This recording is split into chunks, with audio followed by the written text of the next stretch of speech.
Hello and welcome to Onesies, the podcast of one season wonders and blunders. My name's Andrew. My name's Emily.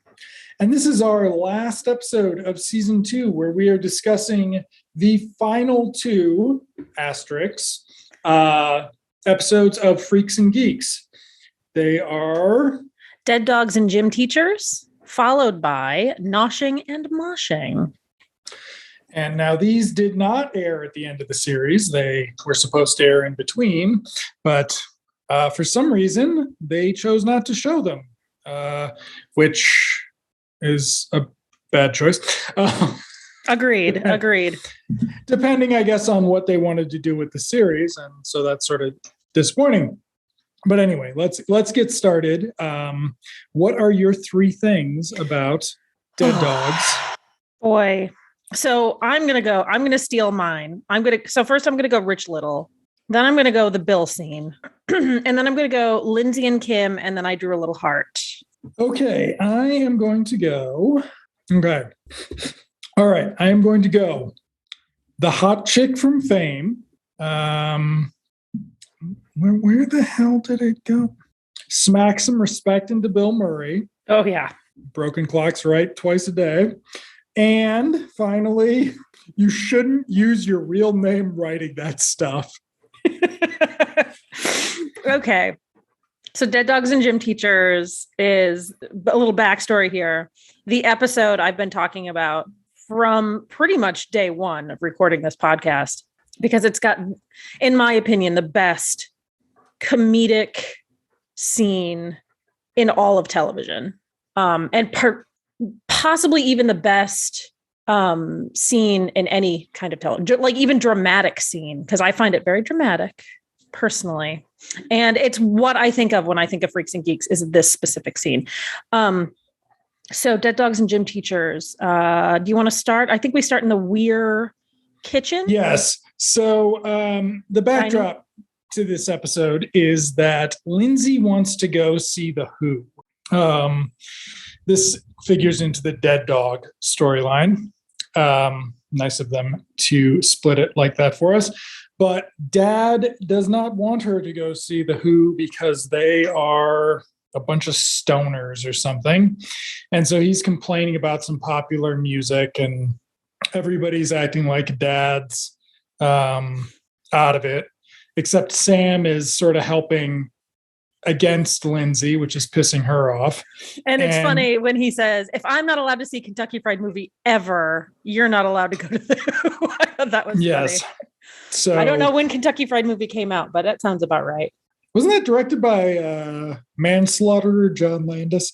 Anyway, so that first scene resolves with Dad agreeing to listen to a Who album to decide if Lindsay can go to the concert. And in that scene, also, they're talking about other concerts they went to, and they went to see Rich Little. And Sam does an impression of Rich Little, which is funny. I just watched one of those old roasts. Rich Little was roasting Frank Sinatra, I think. And all he was doing was impressions. It was so hacky and dumb. Maybe he invented that particular type of hack, but God, it was annoying. So I can imagine Lindsay's disappointment with them bringing Rich Little into the matter. I will say about The Who, so far in the series, this is the best music. I'm going to talk at length, okay, probably about that. But, okay. Yeah, I think this episode found the formula that could have made for a great show. They did not keep it up, but I guess there's only so much Who and Judd Apatow directing we can do. Yeah, we'll talk about that later. So just to set it up throughout, because this storyline is Lindsay wanting to go to see The Who, they use Who music throughout the episode, and I'm not a huge fan, but it's better than the other stuff. Then we cut to the high school gymnasium where the boys are playing basketball. Do you think obviously they didn't have co-ed gym. I don't remember not having co-ed gym, but anyway, I just realized that whenever we cut to a gym scene, it's all boys. Maybe there's a female gym teacher, which we've met before. But anyway, doesn't matter. Doesn't matter. There's a basketball scene and Bill has a clean break, goes for a layup and misses terribly. And his classmates make fun of him. And Coach Fredericks looks caringly disappointed when Bill doesn't make it. That was sad, but it was funny watching Martin Starr kind of lankily run down the court, all arms and legs. That was kind of funny. Setting up for his humiliation. And then I have cafeteria scene, but I don't remember. So this is where they're talking about the Who again, and something about Nick talks about how he went to Indianapolis to see them, I think. And Ken and Daniel are there. It sets up this notion that Nick is learning how to play the guitar because we're going backwards in time and he's writing a song for Lindsay. Yes. But there's a funny scene. Yeah, there's a funny scene where he's playing Michael Row the Boat Ashore really badly in the cafeteria and his friends join in. I thought that was kind of cute and funny. This is also where we establish that Daniel's got a school bus they're going to take to the Who. Oh, right. Magic bus. This is back when they were still stoners. It's before they got some Jesus. So it's a few episodes before the end. But although they don't ever get stoned, or I mean, they still seem like losers, but I mean, not losers, but they still seem like burnouts, but you don't actually see them smoking. Yeah, they talk about magic. Rarely. Did we ever see them smoking except for when it was portrayed as a negative? No. Right. So, but yes, and that's when we soon get our scene about Coco, the hot chick from Fame. Yes. Yeah, she was raped. That's cool. That's the thing of her. But her Andrew, story she arc. shows her tits In her rape scene. She is raped. Oh, fuck. Yeah. It's fucking bad. Yeah. It's fuck. Bad. Right. So like. Wow. Anyway. I didn't realize how bad. Wow. Okay. Yes. She's then raped. Well then. And all of her dreams are dashed and ruined at that point of her, nudity and rape. So continuing. Wow. Let's turn it around here. Let's turn it around. My last negative note. Okay. So we cut to Bill. Now, remember, I'm setting this up. I'm going to be very dramatic about this because this is my scene. We've just seen Bill be kind of humiliated at basketball, made fun of by his friends. He comes home and there's the Who again. I think the One is playing in the background and it starts off very kind of slow about how he's a loser and da-da-da-da. And Bill is clearly home after school alone. He makes himself a grilled cheese sandwich. It seems kind of like sad at first. He sits down. Does he have a glass of milk or something and his sandwich with a TV tray? And he turns on the TV. Suddenly the music changes and he's watching Gary Shandling do Gary Shandling. Again, Judd Apatow's an acolyte, right, of Shandling. So, and it's just with the music over, eating the sandwich with his goofy mouth, his goofy teeth, and he's laughing hysterically with food practically falling out of his mouth. Now, I know this sounds disgusting, listener, but it is the greatest cinematic moment of this show for sure, but I think in television history. Maybe Twin Peaks has done something, but I can't think of anything off the top of my head. So this is like the greatest scene ever. Watching Bill go from this like pathetic character to be completely owning who he is and his life. And watching Gary Shandling wear fake teeth was pretty fun. I love Gary Shandling too. So I appreciated that. But then his mom comes in. Hey, little man, she says. She's so sweet. I love her. And she's actually got some great lines in this too, where she's talking about she's got a new friend who's coming over for dinner. Oh, no. What does she say? Something like, oh, I only made $18 in tips today. How can anybody live off of that? And Bill says, what, are you going to start dancing again? Yeah. And she says, nobody wants to see an old broad dancing. Yeah. I mean, she kind of like swishes around. We know Neil sure would. Yeah. She kind of swishes around. She's so cute.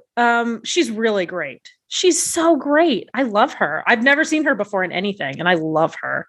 And then she also, I think, to kind of put the nail in the coffin on this, like, she's a younger mom, which she doesn't look much younger, but whatever, that doesn't matter. But Bill asks her about her new friend and if it's Vic Schreiber, and she goes, Vic Schreiber, ew, gross.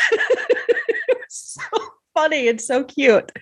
I love that they have that kind of relationship, that they can talk like that. So this is post that episode, obviously, where we have established that the boys know that Neil's dad's a playa. A playa. But also, seemingly by her response, she understands that as well. She doesn't say, like, he's married. She's like, ew, gross. Yeah. So that's one of those scenes, the Bill watching the Gary Shandling scene. It's very much one of those scenes where you're like, oh, so Judd Apatow can do this and chooses not to. Mm-hmm. And that's kind of what this entire episode, and actually the next one, is like. Oh, they could do this the whole time and they chose not to. Yeah. And it's kind of like it makes it it's not quite as bad as how with Seth MacFarlane, the Orville is very the Orville tackles a lot of social issues that make it obvious that Seth MacFarlane knows that the jokes he tells on his other shows hurt people and that that's bad. Yeah. So it's very like conflicted in that way. This is just like, oh, you guys fucking, 10th ass it the rest of your show and you didn't even air your best episodes. That's fucked up. And I have some conspiracy theories that we'll talk about next episode about why they didn't air these 3 episodes. But it's an amazing scene. It's incredible. Like, why? It's incredible. And, when I have in the past talked about loving the show, I honestly think I'm thinking of that scene. Like, I just can't get it out of my head. I love it so much. It's so good. And it sounds disgusting. Again, he's eating with his mouth open and laughing really loudly with food in his mouth. It's kind of gross, but it's just so brilliant. And it's just like, he's comfortable with himself. Of course, he's home alone. Also, I like imagining that they just kind of let him run. Like, they let him turn on the TV. They filmed him for an hour doing just that. And and then they cut it into this beautiful little, like, what is it? A 90-second scene? Like, it's so short. But it's so wonderful. And then the next thing I have is Lindsay and Kim, but I don't exactly even remember. Oh, they're leaving Lindsay's house to go somewhere. So they're going somewhere. This also, they talk about Stevie Nicks and how she's a witch. Yes. And that Kim could become a witch and cast spells on Daniel whenever he's out of line. Yeah. And then I think Lindsay or somebody says voodoo's serious. And I was just like, okay.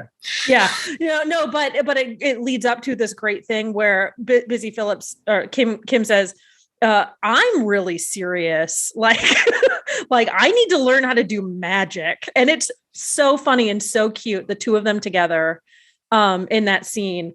And actually in the next episode too, it's now that we've seen the episode where we understand where Kim is coming from and she's nicer to Lindsay. They have a really great chemistry, the two of them together. And I'm on board with your road trip. Road trip. Especially after this episode. After this one. Also, she has her car. Oh, yes. So the car subplot somehow resolved off screen that she gets to keep her car. Yeah. From last episode, which would have been 5 or 6 episodes before in the actual run. Right. If not more. But then they hit something and Kim's not going to turn around for a dead squirrel. Okay. So then we cut to Coach Biff at dinner with Bill. And things. Oh yeah, we forgot to mention that the new friend that's coming over is the gym teacher. Did we? We completely forgot to mention that. We forgot. Yes, that's the reveal. It's his coach. After something at school, they got talking, and they've been dating for a while now. He wanted to make sure it was serious before getting Bill upset that she's dating the gym teacher. And that's why Coach Biff was conflicted during the basketball game. Yeah. Is because he's got a secret from Bill. So also, we'll just point this out, or I'll just point this out. Not having Coach Biff around for the end of the show. Yep. Sucked. Somebody's gotta, I'm not really feeling the feed, if you know what I'm saying. Not feeling the feed. Anyway, they're at dinner and they're talking about movies because Bill likes movies. So Coach Biff, Mom's like, well, Coach Biff, tell him your favorite movie. Best movie of all time? Greatest movie of all time? Rocky 2. 2. Not 1, 2. Much better than the first one. Did you see how ripped Carl Weathers was in that? So Bill then quietly says that he likes stripes. And this is when Coach Biff says somebody should smack some respect into Bill Murray. He's a smart ass. Yeah. I mean, okay. In addition to being a smart ass, he was an abusive father and husband for quite a long time. And now he just abuses people on his film sets and he's a piece of shit, but nobody cares because he's Bill Murray. So Coach Biff isn't exactly wrong but he's wrong for why. For the wrong reasons. Wrong reason. And so Bill actually pushes back and talks about how he's the funniest man on the planet, which at the time, I would say comedy at the time. Yeah. I mean, who's your other choice? Fucking Chevy Chase, Dan Aykroyd. No, you're fine. John Belushi, maybe? Was he dead? Was he dead by then? I don't know. No, 80. He wasn't dead. Oh, my favorite Andy Kindler joke. Who died and made Jim Belushi a star? John Belushi. Yeah. What's up? Okay, so you're not supposed to answer. Oh, you're not? Because I would have done the punchline. Because that's even. Well, that's not.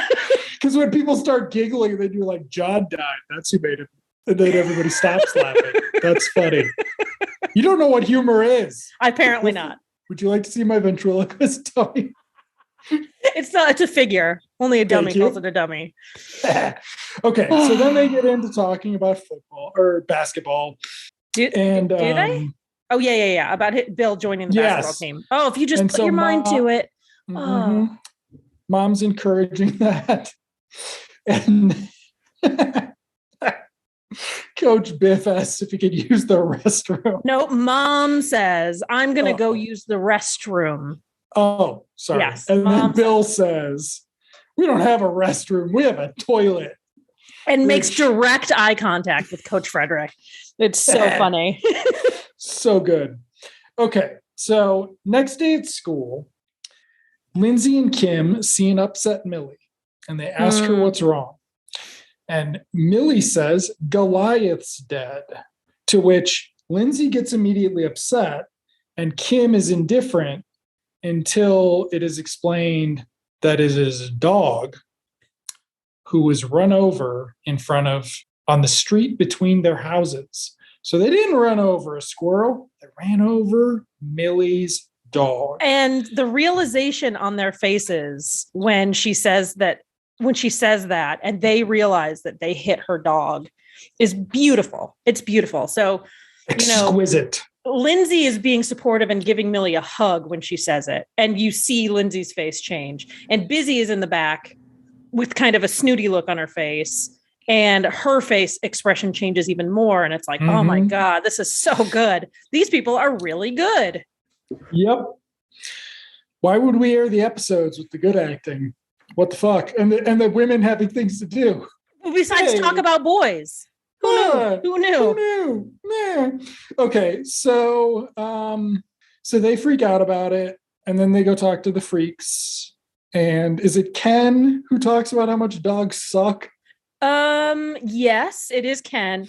But there's also this brilliant thing, and he's like, it's not like it was a human, it was just a dog. And Kim says, it's even worse. I love dogs. Meaning she doesn't love people. Kim's got a great arc about the dead dog. But then let's see here. I also have written down in quotation marks, Oh yeah, it was Neil who said it. MASH is not funny. I don't know where that comes up, but just in passing. So they don't like MASH, which I think is weird. For comedy guys in the 80s, people didn't like MASH? Not kids who liked Kentucky, who wanted to see Kentucky Fried Movie. Fair not enough. Proto-rapists like Neil, because MASH would be about how that event, by that time, it was about how that was wrong. Oh, okay. So, yeah. Gotcha. Fair enough. Yeah. So, and then Biff sees him in the hall and says something, and that's the line. Somebody talks about how Biff ate your mom's pot roast. So I was kind of struck by that scene because I feel like while Coach Frederick is trying to like establish a relationship with Bill, a more friendly relationship, I don't think in school is in front of his friends is the most appropriate place for that. Incredibly inappropriate. I thought it was so weird.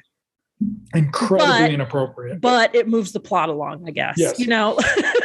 and it sets up the fucking badass next scene with them. So yeah.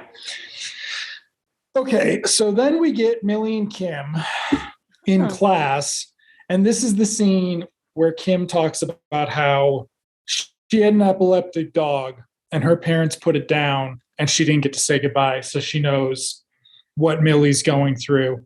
And now Millie is bonding with Kim, and we are seeing a side of Kim that we've never seen before, because outside of her family troubles, the only real character motivation she's had is her relationship with Daniel. Yeah. Until the finale, when we introduce that she wants to get out of town.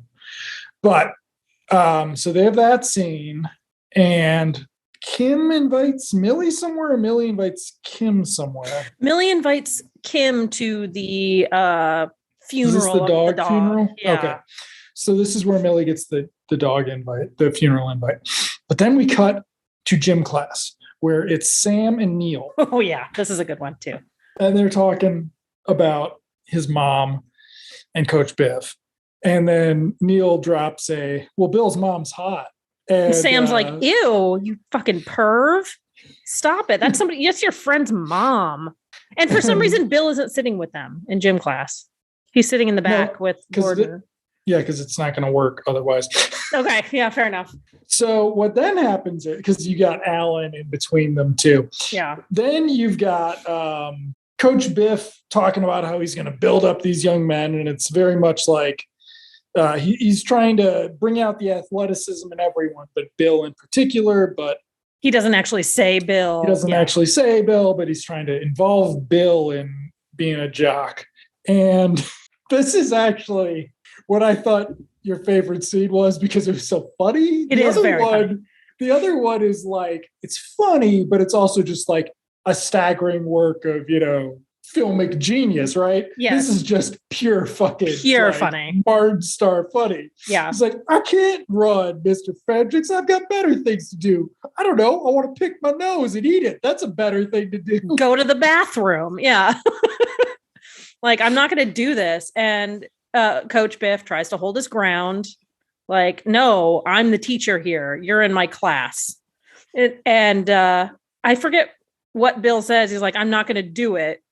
And he gets up and he's at the top of the bleachers, and he walks down, walks away, says, what are you going to do? Call my mom? What's up? And in the meantime, Alan is sitting there like, oh, damn, get him, Coach Fredericks, and gets yelled at by Coach Fredericks for having a smart mouth. And then at the end, Alan's observation is Haverchuck's the king. Yeah. Also, Alan should have been back for the fucking finale. Yeah. And we could have had something like this. Why didn't Alan also play D&D with them? Like, it could have just been like a sneaky thing where he comes in to play D&D, but he doesn't tell his other friends about it. So he's not going to get shit for playing with the dorks, and it could have just been the sneaky little thing that he does. And he gets along with them and he sees Daniel there. So it's like, it can be a cool thing. And it's like, it parallels Sam's, like, doesn't want to be a geek thing. It wouldn't have been hard. It would not have been hard. Yeah. Okay, so then we cut to the dog funeral, which is just, the girls bonding over the dead dog. There are no leashes in heaven. And Lindsay tells a story about the dog humping her mom or dad's boots or something and that sort of thing. So then we cut to breakfast at Bill's house. Yes. Coach Biff coming out in his boxers and having some breakfast with his student. Oh, that was so uncomfortable. And Bill gets up and walks off. And then back at school, Kim and Millie are talking to Lindsay. They're going to go to the record store and buy some Who albums, and Millie's going to go to the concert because she gets to blow everything off now because she's in mourning and her parents are letting them do that. Yeah. And is that where... No. Okay, so Lindsay's concerned about Kim hanging out with Millie, or Millie hanging out with Kim, and sort of talks about it. Yeah. But it's going to come back more in a bit. Lindsay's mostly concerned when Kim encourages Millie to wear her big coat with the pockets to the record store. Yeah. Yes.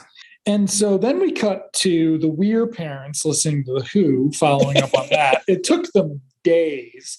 Mom likes The Who. Dad's convinced it's all about sex. It might be all about sex. It's all about sex. My note is, Dad's one hell of a prude for having sex with a 13-year-old Korean girl. Yeah. Yeah. And they even call him a prude later. And I'm like, okay. But it's the first and maybe only time in the show that the losing the virginity, not episode that everybody sort of forgot about, where we see Mom having a very different reaction to something than Dad. Yeah. So it was like a good scene for Mom, except it's just that Canada Joe's a dipstick. So then we cut to Kim and Lindsay, where Lindsay finds Kim copying homework and is surprised at this behavior, and then talks about how, maybe Millie's not right to hang out with us. And then Kim lets Lindsay know that she knows that she keeps the freaks around just to have a place to run to from her good friends. No, it's the opposite. She keeps Millie around to run away from her bad friends. Gotcha. Backwards. Yeah. Sorry. Yeah. Okay. So yes. So Kim's very aware of this sort of very background relationship on the show. Yeah. So Mom and Biff are hanging out trying to figure out how he can bond with Bill. And she suggests they go to Go-Kart City because she's not going to take it. Biff's response is, I love Go-Kart City. And it's just kind of like, okay, like. Yeah, I love that place. I go all the time. Okay, a grown adult man. That's not weird. With no children, presumably. No. So the geeks are over at Bill's at this point, I believe. What's so unfortunate about this show is that for the geeks, we followed Sam, who was not at all interesting. Meanwhile, next episode we'll cover Neil. He's less interesting than Bill because this episode with Bill sort of like really digs into it. But like, it's just what could have been with this show is anyway. So they're hanging out. My notes for this scene are Neil sucks, CEO of his school. Is that him saying that Biff's not good because he's a school teacher and that he's not a CEO? So Neil's a little fucking okay. So Neil sucks. Right? Yeah. Okay. And here's where Bill has his "my mom really likes him" scene. So like, this sucks for me. Like, that dude sucks. My mom likes him and I want her to be happy. And Sam's like, well, maybe he's not such a bad guy. Then Biff knocks.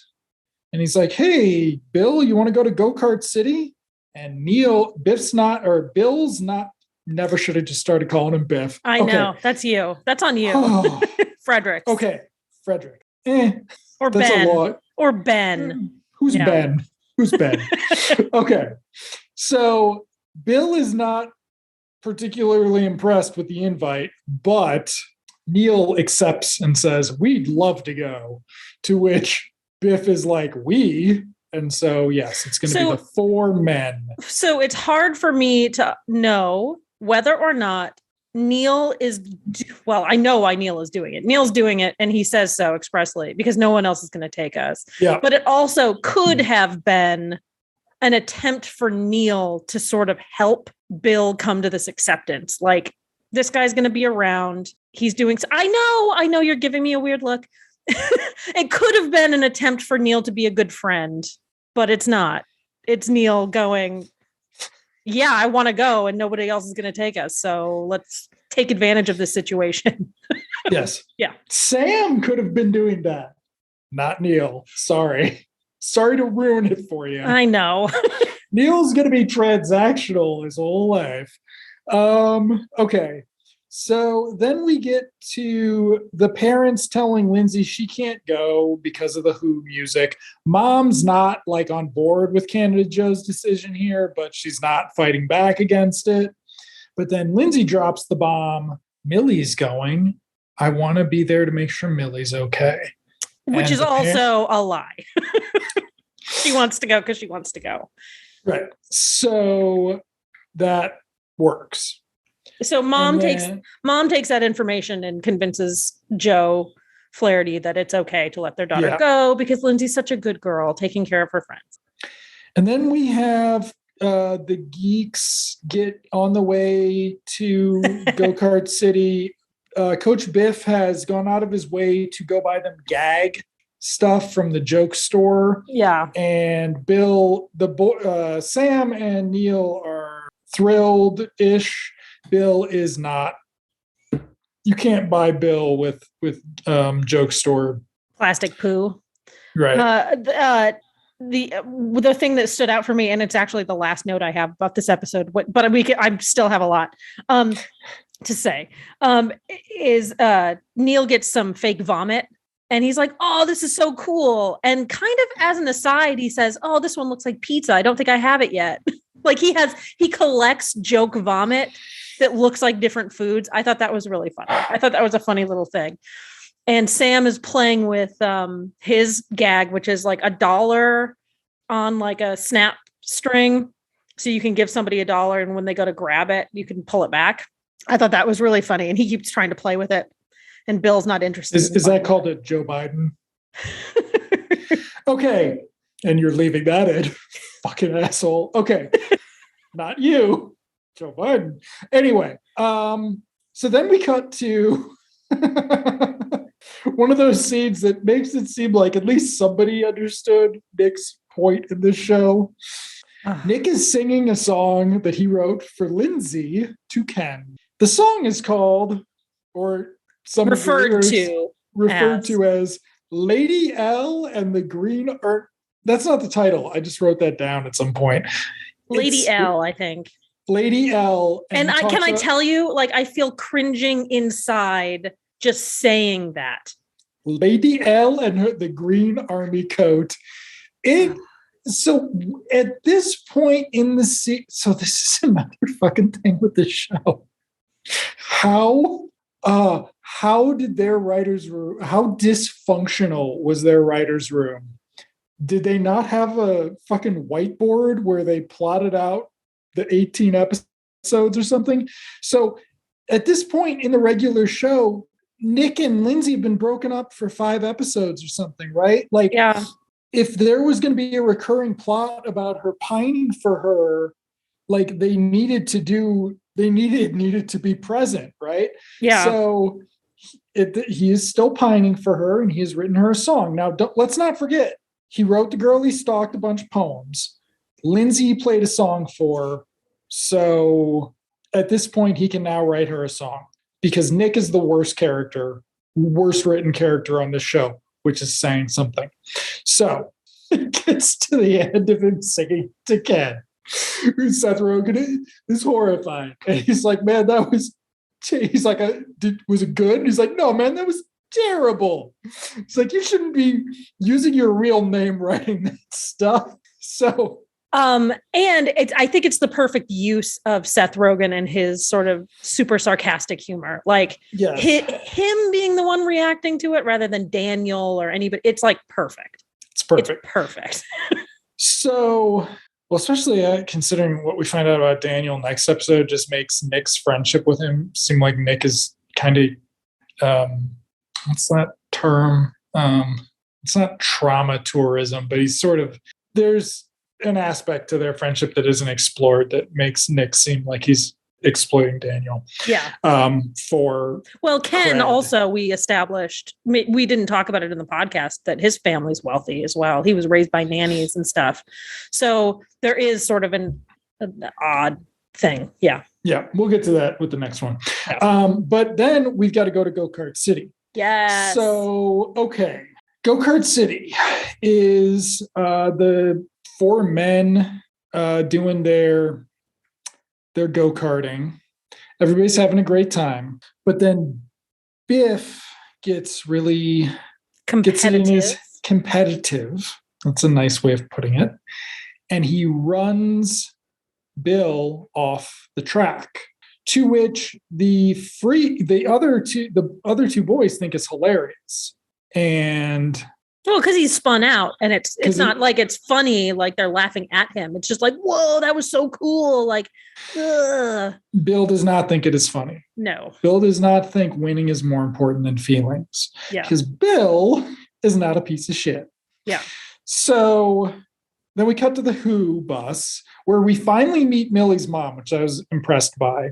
But Millie has shown up. Oh God, there's a bunch of people around.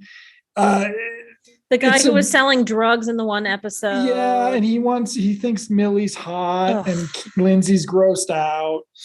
Rightly so. Daniel's cooking out. He's making Who dogs. Like, it's this whole different side. It adds so much more sort of, it expands the freaks outside of school. Like, yeah, hey, maybe, we should have done this in the past, Yeah. I think there was even a reference to, and it has been done in the past, but in this episode, when they hit the dog and Kim is like, oh no, Daniel's been working on my car. It's like shocks or something. Like she's trying to explain it away. Yeah. And, so Daniel knows how to work on fucking cars, and like why this. Remember the bumper? Hasn't been explored. Remember the bumper? The bumper, yeah. Yeah. So Freaks and Geeks, I think the best thing to do for it would be for them to get all the footage and to have somebody recut it with keeping the good stuff. And yeah, because I bet you could. Because these 2 episodes, you just, cut out Cindy basically, and you're fine. Okay, so Millie's mom shows up, and she's kind of done letting Millie do whatever she wants. Millie's can't break bad anymore. And Millie gets to have like a showdown where she tells mom it's not like she's having sex in the parking lot and dropping acid. And it's like, I imagine that if we had watched these in order, I would have been very upset at the Millie, the Christian girl episode. Yeah. Because it's reductive to the character that is established in this episode. Like we finally have Millie getting an arc. Mm-hmm. We finally have like this texture to all the friendships, all this shit. So then we go to so it stays there, doesn't it? It stays there. Lindsay sits down and not yet, because we've got the car scene. Okay. Where Biff comes into the car to sit down with Bill. Oh, right. And Biff, man apologizes and is like, oh, I'm sorry. Hey, man, the track was wet. I couldn't do anything about it. And Bill, it actually seems kind of sincere, though.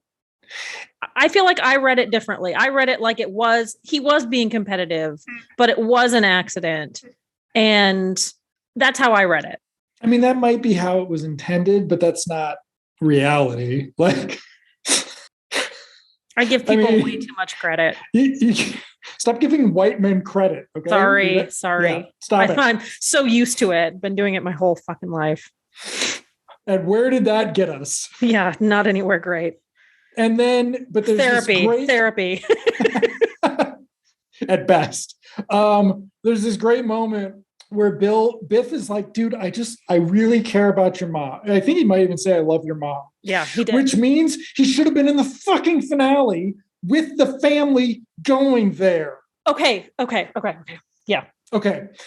And to which Bill's response is, what do you know about my mom's hard time? And Biff's like, well, she's, told me about Only it. what she's told me. Yeah. And it's like, Bill then realized, it's this whole thing where Bill is realizing that like his mom's happiness matters to him a lot, and it's complicated and it's hard. And like, we're getting to watch this happen done really well. Really well. I mean, it's like his mom says, we've been seeing each other. It's getting serious, but it's taking these moments that he's having with Fredericks for him to actually realize it. Mm-hmm. It's one thing to have it intellectually understood, and it's another thing to actually feel it. And so we're watching this through all of these scenes with them together, and it's so beautiful and it's so wonderful. But it's also great acting from Bill, who, as Biff is approaching the car, is like wiping tears away. Mm-hmm. He's crying, trying not to show that he's crying because he's afraid that the dumb jock is going to tease him about it. Exactly. It's so good. It's such a good scene. Another one. So good. So then we cut to Nick and Lindsay. Oh boy. So this was also a great scene. Nick is going to sing his song. He's going to sing Lady L her song. Tell her about that green army coat.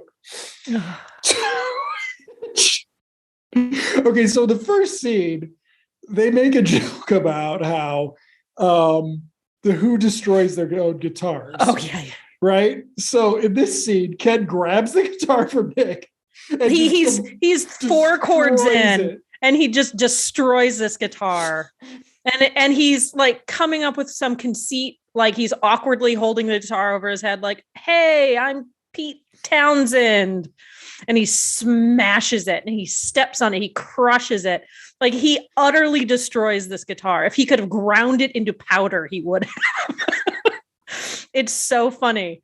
And when Nick and Lindsay kind of exchange awkward laughs about it, and Nick goes up to Ken, I almost called him Ben, to Ken. And Ken says, this is the biggest favor I've ever done for you. This is the best thing I could have done. Like, trust me.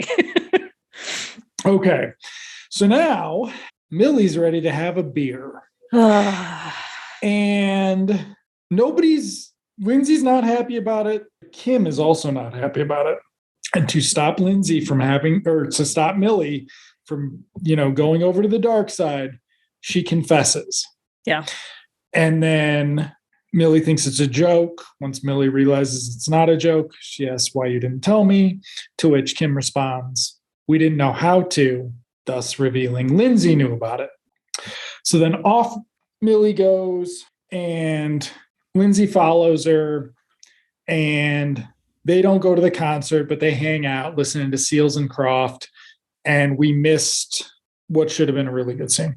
Yeah. There's a brief exchange. They talk about a picture that Lindsay has. Yeah. But we miss the meat of it. Scene. Yeah. Yeah. We get the epilogue after everything's okay.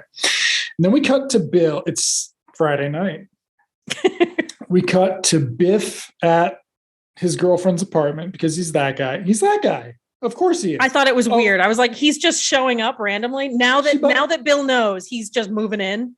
He's just like, he's got a full-time job with benefits, but he's dating a waitress, but she's got food in her fridge, so he's going to go to her place. So what's weird. Up? Of course he is. So weird. Biff's watching basketball. Bill comes in, and Biff's like, did you want to watch something? And he's like, oh, I'm sorry, Bill, did you want to watch something? And Bill's like, Dallas is on. Yeah. Bringing back Dallas. So they switch over to Dallas. Biff is not interested. Biff is upset. Like, it seems like it could go either way. But then Bill starts explaining Dallas to Biff. Unprovoked. Yeah. He starts sharing his interests with him. Yeah. And then keeping it so good, Biff starts asking questions when he gets engaged with it, except he's talking over the scene. Yeah. So Bill's like, shh, I'll just tell you at the commercial. Yeah. And it is beautiful. Beautiful. Just squish. It's so good. Tears. So good. But Paul Feig didn't want to bring that back. He wanted to do hippies with the Trump girl. Whatever. Cool, dude. Oh, it was so good. So good. Like I'm, we joked about the tears. I'm almost crying thinking about it. It's so good. So good. So beautiful. Okay. So next episode. Yeah. Next episode also has lots of feels in it. So the next episode is called Noshing and Moshing. And again, we start out with Great Bill Scene. Great Bill Scene. He's doing his version of a rerun dance from What's Happening. Yeah. And he tells Chicks the love other it. geeks. Chicks love it. Chicks love it. So that's and trying to get them engaged. And Neil, you love to get the chicks. Yeah. You've been looking for a way to get the chicks. This is how you do it. Get up here. Come on. But Neil has a better idea of how to get the chicks. Oh. So he goes and gets a suitcase. What's in the suitcase? Is this his bedroom, by the way? Because Yes. there's a Marx Brothers. Okay. It's got to be his bedroom. It's got to be his. So he goes to get a suitcase. What's in the suitcase? Is it Gwyneth Paltrow's head? Is it Marcellus Wallace's soul? Nope. It's a ventriloquist dummy. I'm sorry. Figure. You call it a figure. So this is okay. Let's just talk about this premise really quickly. It's funny to think that a teenage boy would think that this is the way to get chicks, like just like as like a side note. And I think what they did with it is fine, but there's no way that this is like a full, like a premise, like an A plot point. Like in reality, this is not an A plot point. You're not buying that Neil's best ideas come from a Catskills routine from 1956. No. Okay. No. And I think you're placing it in time to yes. We do have a previously on this one. Yes, we do. Yes. That does establish this is a follow-up to Neil's dad cheating on mom and that conflict and him finding out about it. So the episode will be about how Neil is sort of having mental anguish over this. So maybe the ventriloquist dummy is just his brain snapping. And it's 3 episodes before this one is the one where he discovers that his dad is cheating. In order? Yeah, wow. No, in production order. Sorry. Oh, in production order. Yeah. Okay, so they waited to finish that up. Yeah. Interesting. So, so that would be the most gracious read, but no, I think that they just thought it was funny. Yeah. And it is. And what they do with it is fine, but just this idea that he has that it's going to get chicks. Like if it was like, this is my new hobby because, like I'm from a line of Jewish comedians, like that would be one thing, but this is very much like it's not a real thing. Nobody thinks that it's going to impress women. I don't know why. No. Anyway. Yeah. Well, and I mean, like they talk about the movie Magic, which has a killer dummy, which I've never seen. Yeah. Neither. I haven't either. But around the same era, there was an episode of The Incredible Hulk that had a dummy that it was Greatest American Hero had an episode with an evil dummy and it traumatized me as a kid. Oh, so there's a Doctor Who episode too from the 70s. And there's what's that 40s movie, Dead of Night, that Ealing anthology. Yeah. So I mean but in 1980 there was a zeitgeisty thing, but it wouldn't have been cool. But anyway. Yeah. So then we cut to the freaks at the mini mart or the liquor store. And they see some girl and she's a punk now. And Ken and Nick are making fun of her, but Daniel thinks she's still hot. But she dropped out of high school. And why would you drop out of high school and stay in town? Yeah. So there's that. Then we cut to dinner at Neil's, where we find out. And the parents, I loved the scene at the very beginning when the parents are sitting across the table from Morty and they're just staring at Morty. And no, there's nobody else at the table. They're on one side, Morty's on the other, and they're just staring at this ventriloquist figure awkwardly. I thought that was hilarious, but continue. So Neil has gotten a D in history. Oh, his right. grades are slipping, and they're talking to him about that. And he does not want to talk to them about that. And we also established that the dad is going to throw a party. And so they're also working on this party. Yeah. So they cut to the Weir house where Canada Joe does not want to go to the party because he thinks it's weird that dentists throw parties. It's funny. On an episode of the new All Creatures Great and Small, they throw an annual party for their patients.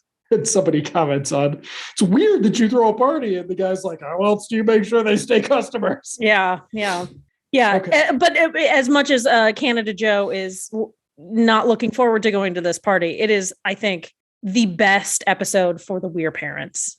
Yes, because they get shit-faced. It's very funny. It's very funny. But Lindsay doesn't want to go to the party. We also established. Yeah. So then we cut back to the geeks, and let's see. Neil informs the geeks that some of the reason for this coming up with the act is that he needs to, set up his future as a comedian because he can't depend on his parents. Right. Because dad's cheating on mom. And we also established his brother is coming home for a visit. So Neil says something about how the ventriloquist on Soap is funny. Soap's one of those shows that I know Billy Crystal was on it, but I've never seen it. Oh my God, it's so funny. Is it actually funny? Yes. Right, I think so. I've got bad taste. So, but I love it. It's worth watching a few episodes for the guy from Empty Nest and Blossom's dad. Okay. They're really good together. Sorry. But then we cut to, and so Neil's going to tell his brother about the dad. Then we cut to Kim by herself looking distraught in school. And this happened in school. And it's like, she looks so distraught. It's like she's pissed off hearing the geeks talk. And that's what it looked like. Is there some history with Kim and the brother? This is interesting and fucked up. But then we cut to Daniel's home life, which we have never seen before. We have never had it really expressly discussed. And again, say what you want about James Franco. It makes this character, Daniel, much more sympathetic. It's his best performance. Absolutely. The character, you get to the heart of it. Whatever. It's going to be so good. But the end is just verklempt. Okay. The situation is Dad is sick somehow. Dad's sick somehow, and Mom has to take care of him. There's a brother who can't be trusted to get Dad's medication because he'll take it himself. Daniel wants to get to school because he doesn't want to be late to something. Mom's giving him shit about going to school, makes a joke about how he can fail again and be the oldest junior in Michigan. And to which he says, why don't I just drop out and bring home $2.50 an hour? And she's like, you should. Yeah, and I wouldn't be opposed to that. Yeah. Yeah. So it ends with him agreeing to go get the medicine and be late to school. Gets to school. Turns out that Kim left her books in Daniel's car. She had an open book quiz. She failed the quiz because she didn't have her books. They have a fight and seem to break up. Yes. So then we cut to class with the geeks, which we have not actually seen that much of in the show, right? No, we don't see them in regular class often. Neil is talking back to his teacher. Neil has not turned in his report because the report is still in his head. So he's in trouble. He gets sent out. The beginning of this episode has this whole kids in trouble thing. So next is He goes to Rosso's office. Or did we cut back to the freaks? No. Yeah, we've got Lindsay. So and this is kind of, I think, probably fat phobic would be the thing. Oh, yeah. Oh, absolutely. Yeah. There's some 25-year-old guy who is playing a high school student and he's tall, he's very heavy, and he's got a petite teenage girl slung over his shoulder. And she wants to be put down, and he's saying, no, I'm not putting you down. Yeah. So Lindsay goes over to get him to put her down. Now, this guy's never been on the show before, never going to be on the show again. I think he has. He's been in the background. He's been in gym class, I think. I just thought he was another teacher. Sorry. He does look much older. So Lindsay intercedes and he starts pushing back or something, and the teacher catches them, and they're both going to detention. He catches Lindsay like punching him, full on punching this guy who's like twice the size of her, like height wise. He's height wise. Right. So this is a kind of fucked up scene because it ends with the teacher saying, well, this girl could defend herself. She didn't need your help. And the girl doesn't say a word. Lindsay isn't like, what the fuck are you talking about? Nobody questions the teacher at this moment. But the girl not saying anything, first of all, doesn't seem right, because she was shouting for help in the hallway before the teacher came out. So yeah, that was fucked up. Yeah. I mean, the detention teacher's like the biggest fucking asshole teacher, and this show's had some asshole teachers. So then you get Rosso, and Rosso's sick. So my note on that, because we forgot to do our 3 things, but if I'd done my 3 things, it would have been Rosso's got Rona.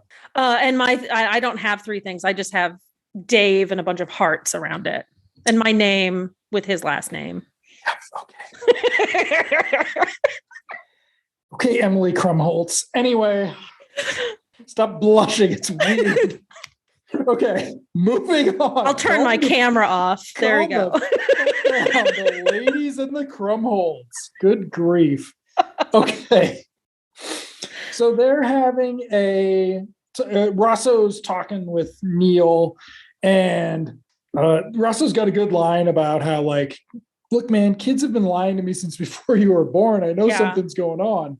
And to which Neil's like, fine. And he's not ready for it. Ready for it. And Neil just lays it out. Yep. My dad's a womanizer. And then Rosso's got nothing to say. And I'm like, you should have something to say. Yeah. Dude. Like, if you're actually good at like something besides giving him a fucking Grateful Dead album, like do your job.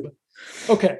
So then we cut to Daniel at home, and he's going to start listening to some punk rock. So he can impress this girl. Yeah. So he can impress this girl. He gets home. His mom yells at him not to be noisy because dad's sleeping. So he starts listening to punk rock. Black Flag. And we cut to detention where Lindsay is doing her homework. And here is a great scene where Lindsay stands up to that same fucking teacher that she didn't stand up to before. The other girl didn't stand up to before. It's a great scene for Lindsay. And she's so like, I'm doing my fucking homework. You're not going to fucking stop me. There's no homework in here, Miss Weir. And she's like, so wait, you're quarantining the bad kids and not letting them do their schoolwork. So you're like trying to manufacture idiots. Yeah. And it's like, well, I mean, it is Michigan. That way they can go to jail and make license plates. I mean, for a private corporation or something, and then sell them back to the state. So yeah, that is sort of the system. So the only difference is it's white kids. Yeah. But anyway, so she gets a bunch more days of detention, which is not going to be relevant to the plot. Our next scene is Kim and Lindsay. And so Lindsay is talking about how she's in a school of idiots, and Kim is upset about how she seems to have broken up with Daniel. And Lindsay's like, well, that's a good thing, right? And she's like, I guess. Yeah. Which means this sort of should have been an actual recurring plot thing instead of them talking about it every once in a while. Because later when they drop the Daniel and Kim at the planetarium place he had gone there with another girl during a breakup, but the show only broke them up in the last episode and this episode. Yeah. And then sort of they mention it. Unclear. They just mention it like, oh, they break up all the time and get back together. Yes. Why do they get back together? We find out here. It's because they share trauma. Yeah. And it's fucking great. But that's not what the show did. Yeah. And I have a theory why, but I will save it till the end. So then we go to lunch with the geeks. Oh, no. Yeah. Where Neil is roasting Lindsay's bully with the dummy. Yes. And the math teacher saves him.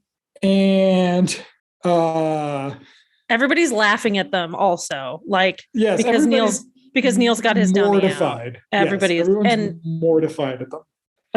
So once the teacher finds out that it's about the dummy, he's just like, are you a glutton for punishment? I have that written down too. I thought that was so funny. So it's not a dummy, of course, it's a figure. Yeah. But then Sam and Bill have a scene together where Bill is worried that the dummy is taking over Neil's personality. Have you seen the movie Magic? Yeah. What happens if he's like eventually like, hey, schmucko, go kill Bill? Yeah, so, Very, very funny little Martin Starr there. And he also because they're having this conversation and Sam is trying to be sympathetic. Like, oh, he's going through a rough time. His dad's, he whatever. And Bill's like, so just because his dad's cheating, he can be a jerk. Yep. Like I have that written down as a fair jerk pass. Yeah. Okay. So then we cut to Daniel in the liquor store. Oh yeah. And he's flirting with the punk girl. And it's a kind of funny scene because he's like, well, I'm a punker. And she's like, punkers don't call themselves punkers. Are you aware of that? And he's like, oh, but then she invites him to a club downtown, the Armpit. And I was also like, what downtown? Downtown Chippewa or Detroit? Probably Detroit. Okay. Probably Detroit. We don't really ever have them going into Detroit. Okay. It's a presumably where they live, just based on what I see, is not a wealthy, but a upper middle class suburb. And I can't imagine there being a punk rock nightclub there. So right next door to the dad's hardware shop. Yeah. Okay. So then where are they in the hallway? Yes, they're in the hallway because this is where hearts come into the episode finally. Bill and Sam, and then Neil shows up and says, where were you at lunch, man? Morty and I had the lunch ladies rolling. And he pulls his dummy out of the locker and they're like, oh no. And Bill, what does Bill say? Like, make it stop talking to me. But then who arrives? Take it away. Big Brother Barry, Dave Krumholtz, heart, no blushing. That's do you want me to make you blush over Dave Krumholtz? No, I can totally do it. Do you want me to? No. Because I had forgotten that when we first met, Numbers was still on the air. And I confessed to watching Numbers to my new coworker that I watched this silly absurd CBS procedural. And I'm like, yeah, my wife likes David Krumholtz. And my new coworker's just like, he's dreamy. And I was just like, what the fuck? And then, I don't know. Were you the one who told me that he was hot in the Elf movie? I've never seen Elf. Okay, not Elf. Santa Claus. I have never seen Santa Claus. Okay. Anyway. Yes. But also, isn't Northern Exposure in Numbers? He's pretty cute too. Anyway, whatever. Yes, he is. Whatever.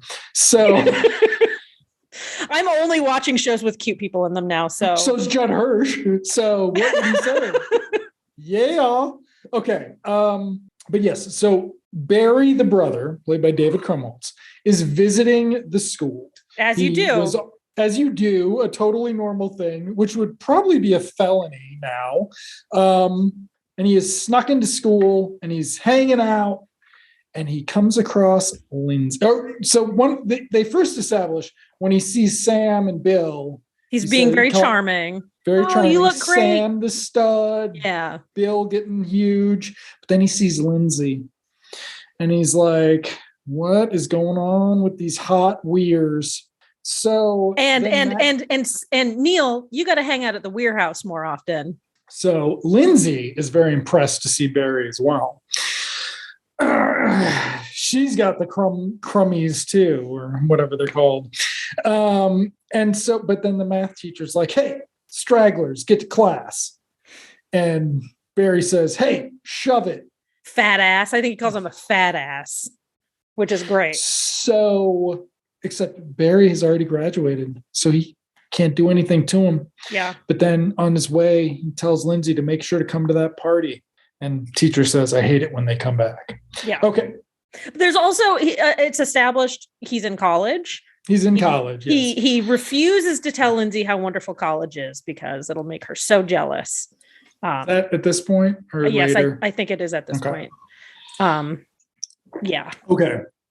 So we cut to dinner at Neil's, and the parents are talking to Barry about college. Barry doesn't want to join a fraternity because he doesn't want to squeeze a meatball between his ass cheeks and walk across the room with it as part of the initiation, because if you drop it, you have to eat it. So mom is disgusted by this. Dad seems thrilled, which was like appropriate, but also just like, funny in a devastating, like, oh, this is just fucked way. Also, that is the most tame thing I've ever heard about a fraternity. Meatball in your crack is what they actually say. But then Dad asks how the women are treating Barry. And Barry says, I do all right, because he's David Krumholtz. He does all right. Stop. Look at you. I'm not doing anything. Uh-huh. You just can't see my hands. I can't. Hand check. Now you hand gotta check. leave it in. Hand check. Hand check. All right. Did you make sure to put down your towel before you watch this episode? I did put a towel down. Yeah. Okay. So, Dad tells Barry not to get tied down. Yeah. Barry's like, I'm just playing the field. And Mom makes a comment about how, because what's the last name? Schreiber. The Schreiber men are irresistible to the ladies, don't you know? Yeah. And Mom makes a comment about how she's got 3 all to herself. Yep. So then we cut to Daniel punking himself out, which is a probably very real thing a lot of young people did. Mm-hmm. A lot of young people did, and I imagine it's uncomfortable watching it dramatically displayed, but it's very sympathetic, and you're very sympathetic to him. But so then they cut to Neil and Barry having a conversation. I had this written down. Okay. This is their tender moment. Neil is confessing to Barry that he knows that, or he suspects that their dad is cheating, and he wants to tell their mom. And Barry's like, yes, you're right. Dad is cheating. And says he's caught his dad before at a movie theater. Got a car for his birthday. Got a car for his birthday after that. And what do you want to tell mom for? So they get divorced and you only see dad on the weekends. So, you go to his crummy little bachelor's apartment. Like, why do you want to destroy your life and their lives? And so Neil is even more conflicted because his big brother didn't tell him, and has some pretty salient points in my mind. Like, yeah. Okay, so then we cut to Ken and Nick getting ready to go. This is also very funny. Yes. And Ken says, punk girls hate themselves. This will really improve your chances, Nick. Nick punches Ken. But it's like kind of belabored. It takes him a minute to get that he's being made fun of. It was so funny. But then he agrees that it might actually help his chances. Yeah. And this is where we meet punk Daniel, who's got his hair in spikes and dyed purple. Is it purple? It looked or like something. I don't know, man. I'm colorblind. Leave me alone. It I'm was sorry. It looked white to me. QC. I don't know. In the scene where he's getting himself all punked up, there's a spray can of like not dye, but like paint for your hair, like for Halloween. Like I used to do that when I was a punk rocker for Halloween. I would get like a can of pink hair spray stuff. And that's what it looked like. I don't know. It looked gross. It looked disgusting. Whatever it was, it looked gross. It was gross looking. Yeah. It did not look great. So he's got eyeliner on too, which I noticed. The Weir house. Are they getting ready to go to the party? They're getting ready for the party, and all of a sudden Lindsay comes out in a dress that I don't think Canada Joe would have been okay with, actually. Also, why did she have that dress? Like, why was it just in her closet? I don't know. They don't seem to be churchgoers. I don't know. Whatever. That would be presumably inappropriate. It's a nicer dress than the dress she wore or the outfit she wore to prom or to homecoming. Yeah. Because Barry's going to be there. And heels. Dress for the criminals, as one does. Okay. So she's going to go. They go to the party, and they're met at the door by Dr. Oh, go ahead. We also got to establish Canada Joe doesn't want to hear fucking Dr. Joe or dentist jokes. Yeah. He's been complaining about it all episode. So he doesn't want to hear dentist jokes. So he gets to the party. Greeted by Dr. Schreiber at the door. Give me some skin, Sammy. But he does this weird thing where mom comes in first and he sort of like grabs her by both arms, like upper arms, and it's like, oh, you look so great tonight. And it's sort of like smarmy and gross. And then he says something to Lindsay too. Like it's a little weird. And then he does his Sammy Davis Jr. thing. And then he calls Mr. Weir Harry, which annoys him, which I thought was funny. Then across the room, Lindsay sees Barry. But cut to the punk place where, so the rest of the episode is going to be split between the punk place and the party. The punk place, I think we should just get through it real quick because nothing actually happens there. And then we can decide whether or not we'll save the resolution for that so we can tie it all together. Yeah. But the punk place, Ken is thrilled because he didn't get carded, so he thinks he's going to be able to get drunk. Daniel tracks down Punk Girl. They start dancing. Somebody kicks him in the head, so he goes to the bathroom. He's bleeding. Where some guy in the bathroom is talking about all the posers that are out there. Daniel gets very defensive about it. And he's like, man, I got, these fucking posers. I got cut, man. I'm real. I'm punk. And the guy's like, I wasn't calling you a poser, dude. Chill out. Right. Chill out. Nick is miserable somewhere during all this. Doesn't matter because it's Jason Segel. The nice thing about these two episodes is they knew just how to use Jason Segel. Yeah. Not very much. It is the butt of the joke. But Ken... Okay, so Daniel is going to get his nose pierced at one point, and it's the stereotypical like ice cube and pin through the nose. Yeah, and so it's a rite of passage, right? He's ready to do this, but then he sees his date with her girlfriend and realizes this is not for him. Pulls away at the last minute, gets it stuck in his nose, whatever. So they're going to leave, but they got to find Ken, who's actually having a fucking great time moshing. So that's kind of the end of that. Yeah. But it's interspersed with the party stuff. So the party at the Schweibers, we've got Canada Joe and Mom getting drunk. We've got Barry and Lindsay talking and having... It's not unproblematic because he is 20 and she is 16, but it is her only meet cute in this entire fucking show, in an 18 episode show. And it is like, this again does not excuse the fact that he is an adult and she is a teenager, but it is like they are equals kind of intellectually. they're having the kind of conversation. And she even admits to him at some point, like the friends that she's hanging out with, i.e. the freaks, do not stimulate her, do not challenge her, do not like her life is not necessarily improved by being around them, which is counter to everything we've seen.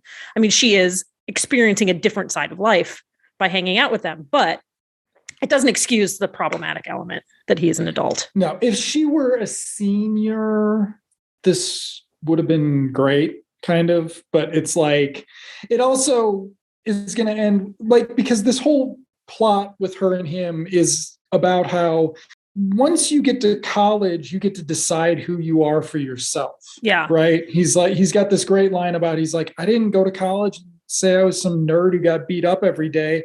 I was whoever I wanted to be, which happened to be a handsome, dashing Jew, right? Like, it's a very good scene with this, like, kind of like, it's a little weird because, you know. It's a great scene, though.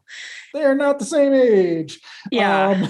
My note on that was, want to take a walk, little girl? When he said that, hey, do you want to get out of here, go for a walk? I audibly to the TV said, yes. Yes, I do. Sorry.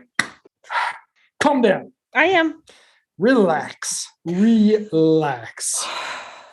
Okay. So amidst all that, Neil has been having a bad night. He is hanging out with the geeks.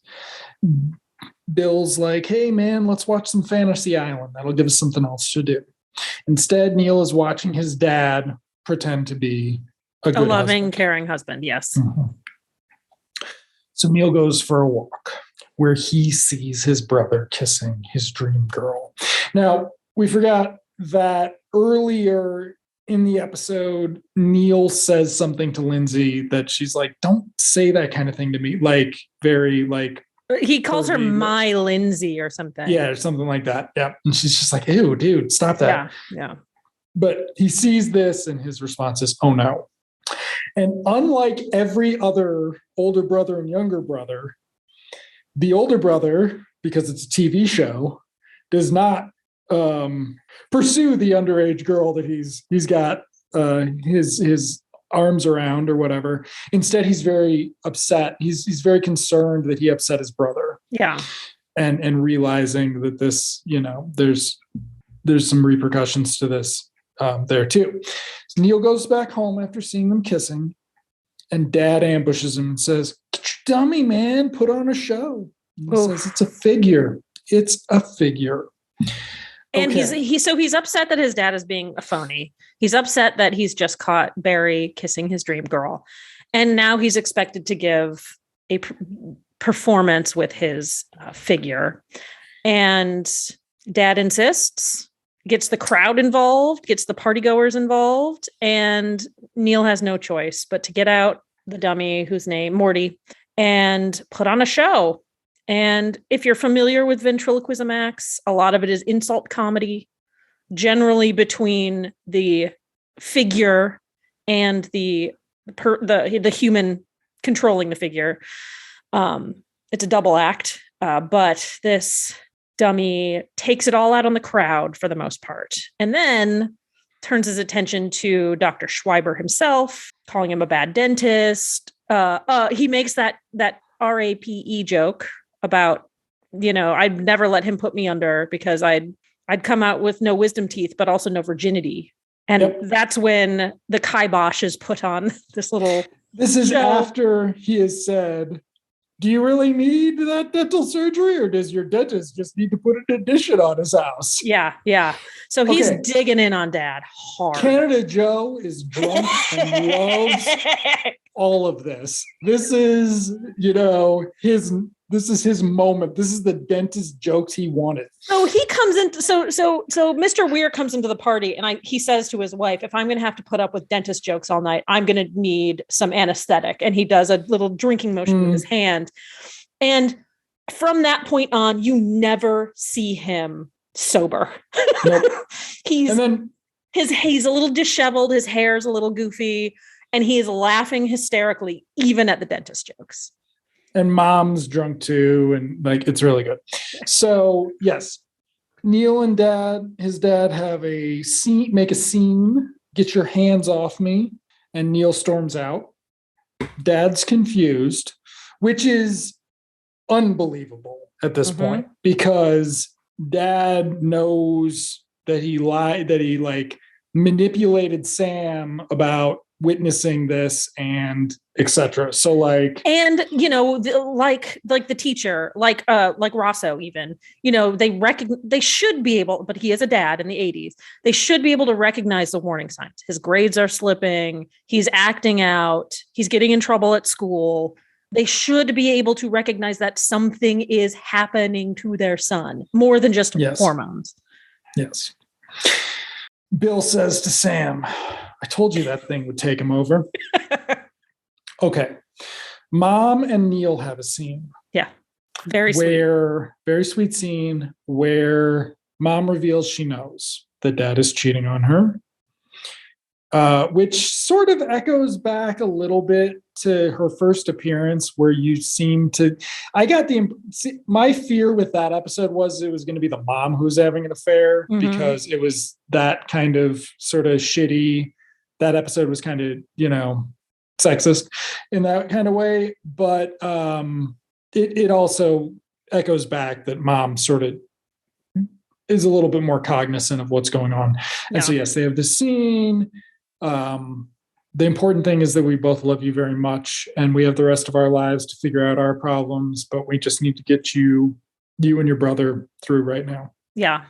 And then she ends the scene while they're hugging, tells him that Morty is funny. So it's her version of the weird mom telling Sam what a hunky is or whatever. Right. The other boys are just jealous. So Lindsay and her parents are leaving now. She and Barry have a very bittersweet goodbye. Lindsay's got to drive because the parents are hammered. When they're leaving, there's like this long moment with Lindsay looking wistfully, like having this, you know, this isn't my life forever. Pretty soon I'm going to get to choose who I am. Yeah. Probably shouldn't be better that's better than how the fucking show ends for her. But whatever. Paul Feig, not very good. Just going to say it. Jake Kasdan directed this and it was written by J. Elvis Weinstein. Is that his name? Weinstein. Good. No notes. Great job. Okay. So then we see mom or Neil's mom watching the drunk dad, just like, wow, this is great. My life sucks. Which could have come back in the fucking finale. She leaves him in the finale for some reason. Who knows why? She's inspired, but okay. But then we cut to one of the show's best scenes ever. Daniel pulls up at Kim's. She sees him in his punk regalia, and they just embrace. She's got an abusive home life. He's got an abusive home life. They have been bonding over this whole time, and we've never gotten to see it. The show has never shown it to us. It has let us think that they are bullies. It has let us think the worst of these characters. Yeah. And it has never let us see them truly together as people. Yeah. And it finally does it. And it's beautiful. It's wonderful. Amazing. Yeah. It's just amazing. Yeah. And so here is my take on why these 3 episodes didn't air. Yes. And I'll keep it short. Okay. NBC didn't want to show white people as white trash, shitty parents who would fuck up their kids. That's it. They just didn't want to humanize these characters because it meant saying that white trash. And I mean, I guess post JD Vance, maybe it was a good idea that they didn't air them, but still, like, I don't know. I don't have an explanation for why they didn't air these episodes until it went on Fox Family. I don't have a good. I mean, they were great episodes. These last 2 specifically were really great. Again, the Kim Kelly one is my friend. It humanized her. It very much humanized her. So with that one, I was kind of like, I was more on board. But I still feel like and the Bill episode, the one we just talked about, I mean, there's an element of that too, but it's not so like dysfunctional just because she's a single mom. Like it's not white trash necessarily. I wasn't really thinking about that. But no, like okay, there's legitimately no reason to not have aired that. It is brilliant piece of television, comedy and drama perfectly melded together. No reason. No reason. Other than you knew Paul Feig was going to fuck up the finale, so why bother? I mean, so there you go. But yeah, so it's the other thing these episodes really showcases. They made a mistake on how they focused on Sam in particular. Yeah. Like Sam could have fucking gone to military school in the second episode and the show would have been fine. Yeah. Right. Like, so that, but also how one of the things that you notice watching it is that Lindsay's friendship with the freaks is mostly in the regular air order about nothing. It's about her having a crush on Daniel. Then it's about her and Nick. Then it's about Nick stalking her. Then it's about her dating Nick out of pity. Then it's about the fallout from that. Then it's about nothing. She's not really in the episodes very much. Then it's about her becoming a deadhead. Like, that's about it. But with these other things and with the parents not being happy with the friends, which is also problematic because eventually, despite the fact that the show resolves that they are piece of shit Republicans, at some point, the parents do show empathy, sympathy, and understanding to the freaks. And it's sort of unbelievable that we had to work so far to get to that. Mm-hmm. Like, what if dad was a little bit Canada Joey, but what if mom always led with her heart, right? Yeah. Like, and it didn't, and I think that she did, and I think that she would have more, except I think she was overpowered by her husband. The character was overpowered by the husband being so protective, let's say, of his kids. And so controlling and so vocal. I mean, he's loud. He's a loudmouth, and he's the drunk uncle at Thanksgiving who you dread having to talk to because he's going to talk about how much he loves Reagan. And see, I would say that he's the one that you think you like until you find out that that's who he is. Like, yeah. He's the one who seems nice at the beginning, but then gets more disappointing as the more you talk to him. And let's not forget she can't get a microwave because then she'd have too much time not to cook for him or whatever. Yeah. So I mean, like that, it's hard to even remember that part of the show watching these two episodes, and it's kind of weird because it's like if you wanted to take the best of Freaks and Geeks, couldn't you basically take the pilot and these 3 unaired episodes? No, basically give you the best impression of the show and show it with the most potential. But yeah, I mean, if they actually have the cut scenes, if they have that footage somewhere, I mean, well, it's 2022, so fuck James Franco, fuck Judd Apatow, but not as much fuck Judd Apatow, but differently. So, it's kind of, I'm not sure it's worth the effort, but in some ways it seems very much like the rediscovery of, like, it shouldn't be about rediscovering this. It should be trying to find what gems are clearly out there for this show. Yeah. But it also shows you why it's important to secure your cast for however many episodes you need them, and to maybe shoot all your shows at once instead of weekly, like, Yeah. So, couple great episodes of television here. Agreed. I'm glad we ended it on this one. Yes. And these last two, actually, because I think they were very good. And I think that this last episode, the noshing and moshing, could have ended the series. I mean, Lindsay's kind of come to some conclusions about her friends, and she's talking about going to college. Where was it supposed to air? How many before the end was this one? This one was 15 of 18. So the next one after this was when Cindy breaks up with Todd and they go to the spin the bottle, the kiss party. That was the and next then one. the Cindy's a Republican, and then the Grateful Dead episode. So yeah, if you'd stopped the series here, it would have been a lot fucking better. Yeah. Yeah. Okay. Cool.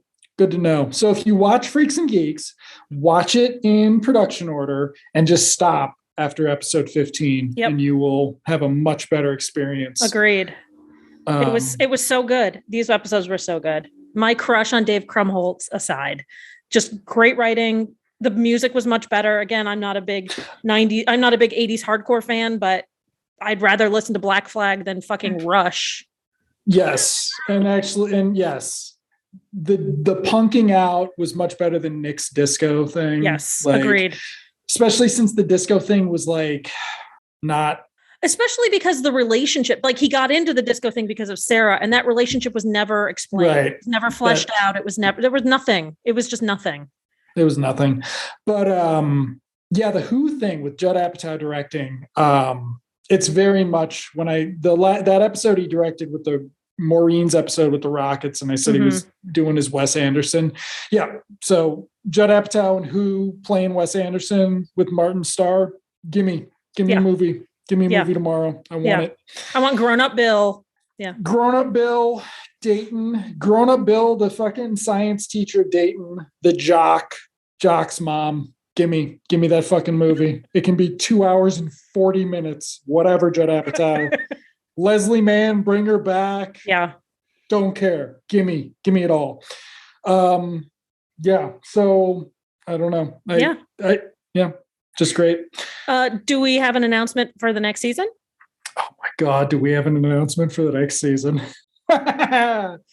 Okay. So it was my pick, but Emily, you were just throwing ideas at me. So yeah. And she's thrilled at the idea of this one. So for season 3, we will be watching Automan. I'm very excited.